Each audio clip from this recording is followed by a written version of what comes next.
Assalamualaikum.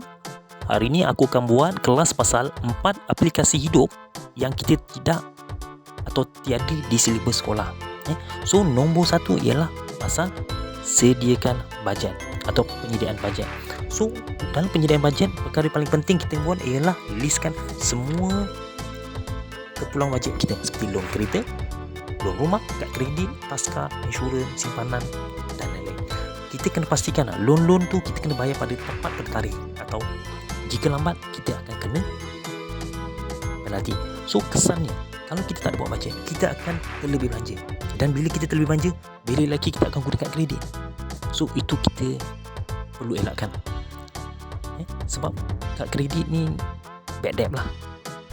Okay, so skill nombor 2, skill nombor 2 aku akan sebut ni sebagai simpanan wang.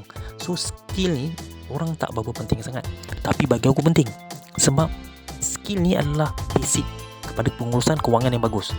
So bila kita buat simpanan, kita akan nampak satu benda yang bagus pasal ni, ialah compound interest. Compound interest ni ialah kesan dividen atas dividen.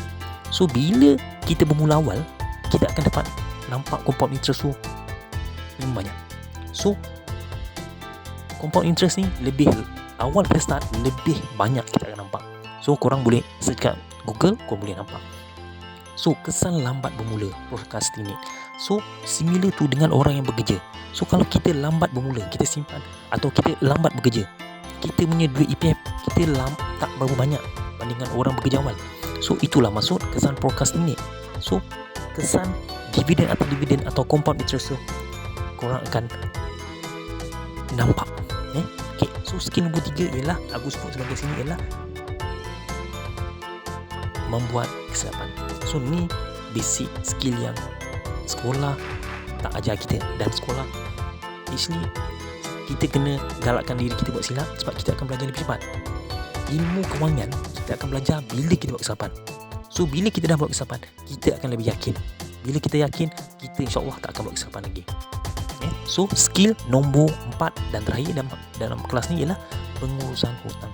So pengurusan hutang ni kita kena belajar pasal hutang baik dan hutang tak baik, hutang jahat. So ini korang boleh tengok dekat buku Robert Kiyosaki. So bila kita buat hutang baik, hutang jahat ni, kita boleh tahu mana yang kita perlu, mana yang kita tak perlu. So cadangan aku untuk mencapai keseimbangan financial kepengurusan kewangan, aku cadangkan korang gunakan rumus formula 50 30 20, di mana 50 kita membayar keperluan, 30 kita punya kehendak, dan 20 adalah saving. So ni rumus 50 30 20 ni memang korang boleh tengok kat internet, memang ramai yang guna. Sebab ini skill financial yang paling basic sekali. Dan of course skill ni hanya aku galakkan kalau korang masih awal. Sebab bila kita semakin meningkat umur kita, aku cadangkan korang meningkatkan bahagian saving part kepada maybe 40 30 dan akhirnya mungkin kalau boleh 30 30 40. So aku harap korang faham kelas aku ni. So aku Hasrul Nizam Bahrin, licensed financial planner daripada Philip Musyul Bahad dan Philip Wealth Planner. Signing off. Terima kasih. Hasrul Nizam Bahrin.